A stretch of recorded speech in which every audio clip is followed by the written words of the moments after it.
अस्सलाम वालेकुम guys, I hope के सभी लोग ठीक होंगे। तो दोस्तों आज की इस वीडियो में बात करने वाले हैं कि मेटाफोर्स के जो लेवल्स हैं वो किस तरीके से वर्क करते हैं। लास्ट वीडियो में मैंने आपको बताया था किस तरीके से आपने अकाउंट बनाना है, किस तरीके से आपने इसमें इन्वेस्टमेंट करनी है। तो डायरेक्ट आपने इन्वेस्टमेंट कर दी। अब हमने बात करनी है जो लेवल्स हैं वो किस तरीके से वर्क करते हैं। तो सिंपली हम जाते हैं होम के ऑप्शन पे, चले जाते हैं होम के ऑप्शन पे, नीचे जाके ये आपने प्रीव्यू वाले ऑप्शन पे सिंपली क्लिक कर देना है। ये दो लेवल मैंने आपको बाय करके दिखा दिए थे, लेवल 1 और लेवल 2, जिसमें S6 आपने बंदे ऐड करने हैं और लेवल 2 में भी आपने इस S6 जो है वो ऐड करने हैं। तो ये किस तरीके से वर्क करते हैं ये मैं व्हाट्सएप पे आपको लेके चला जाता हूँ, तो ये मैं आपको दिखा देता हूँ। तो ये देखें जो लेवल 1 है, लेवल 2 है, यानी कि हर लेवल 2 के बाद हमें एक लेवल 3 मिलता है जिसमें हमें S3 मिलता है, यानी कि हर दो S6 के बाद S3 मिलता है। तो ये किस तरीके से वर्क करता है ये हम चले जाते हैं आगे।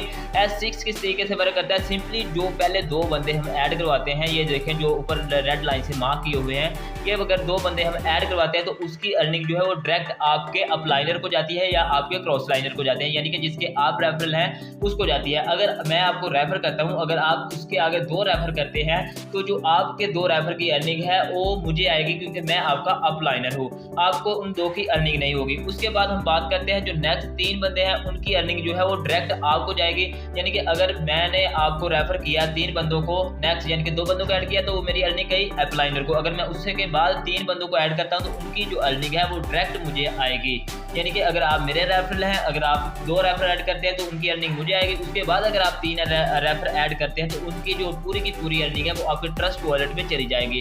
उसके बाद जो लेवल 6 की जो 6 स्लॉट है, यानी कि ये 6वें बंदा है, इससे ये होगा कि आपका जो लेवल है वो रिकंटिन्यू हो जाएगा, रिसाइकिल हो जाएगा, यानी कि दोबारा से स्टार्ट हो जाएगा, इस जगह से शुरू से स्टार्ट हो जाएगा। उसके बाद फिर अगर आप 2 बंदे ऐड करवाते हैं तो उनकी अर्निंग मुझे आएगी, फिर 3 ऐड करवाएंगे उनकी अर्निंग आपको जाएगी, और लेवल 6 के बाद यानी कि 6 बंदे ऐड करवाने के बाद आपकी अर्निंग जो है वो फिर रिफ्रेश हो जाएगी। ये था हमारा S6 का कि S6 किस तरीके से वर्क करता है। अब हम बात कर लेते हैं कि S3 किस तरीके से वर्क करता है। S3 में यानी कि कोई भी जो अर्निंग है वो डायरेक्ट आपके अपलाइनर को नहीं जाती, उसकी सारी की सारी अर्निंग जो है वो आपको ही जाती है। ये देखें 2 बंदों की अर्निंग डायरेक्ट आपको जाएगी, और तीसरा बंदा जब आप ऐड करवाएंगे तो आपका लेवल जो है वो रिसाइकिल हो जाएगा, उसकी सारी की सारी अर्निंग आपको जाएगी।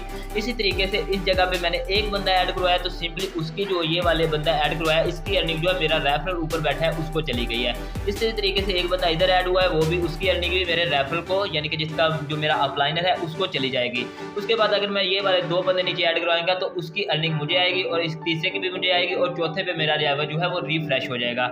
इसी तरीके से आपका जो लेवल 1 है, लेवल 2 इस तरीके से वर्क करता है, लेकिन लेवल 3 में ऐसा नहीं है। लेवल 3 में आपके S3 है, S3 में ये होता है कि जो 2 बंदे आप ऐड करवाते हैं उसकी अर्निंग आपको मिलती है, और जो तीसरा बंदा ऐड करवाते हैं तो वो आपका लेवल रिफ्रेश हो जाए, रिसाइकिल हो जाता है।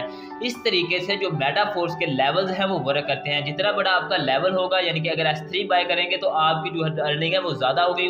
वो किस तरीके से ज़्यादा होगी, क्योंकि आपके रेफर को कोई अर्निंग नहीं होने वाली, वो सारी की सारी अर्निंग आपको जाएगी, और जितना बड़ा आप नेटवर्क बनाते जाएंगे आपकी अर्निंग जो है वो इंक्रीज होती जाएगी। इस तरीके से मेटाफोर्स के लेवल इंक्रीज करते हैं, लेवल आपकी अर्निंग को इंक्रीज करते हैं। तो ये आज की हमारी वीडियो बनाने का मकसद ये था कि इसमें ये बता दें कि लेवल किस तरीके से वर्क करते हैं। लास्ट वीडियो में हमने ये तो बता दिया था कि अकाउंट किस तरीके से बनाना है, इन्वेस्टमेंट किस तरीके से करनी है, लेकिन लेवल्स किस तरीके से वर्क करते हैं ये नहीं बताया, जिसकी वजह से काफ़ी ज़्यादा लोग जो है वो कन्फ्यूज़ हो रहे थे। और आज की इस वीडियो को बनाने का मकसद यही था कि लोगों की कन्फ्यूजन को दूर किया जाए और उनको बताया जाए कि किस तरीके से लेवल्स बाय करते हैं। तो आप लोगों को वीडियो को समझ आ चुकी होगी, आपको पता चल गया होगा कि किस तरीके से लेवल्स वर्क करते हैं। अगर आपको समझ आ चुकी है तो वीडियो को लाइक कर दें और एक अच्छा सा कमेंट कर दें। मिलते हैं इंशाल्लाह एक नई वीडियो में एक नए इंटरेस्टिंग टॉपिक के साथ। अब तक के लिए इतना ही, अल्लाह हाफिज़।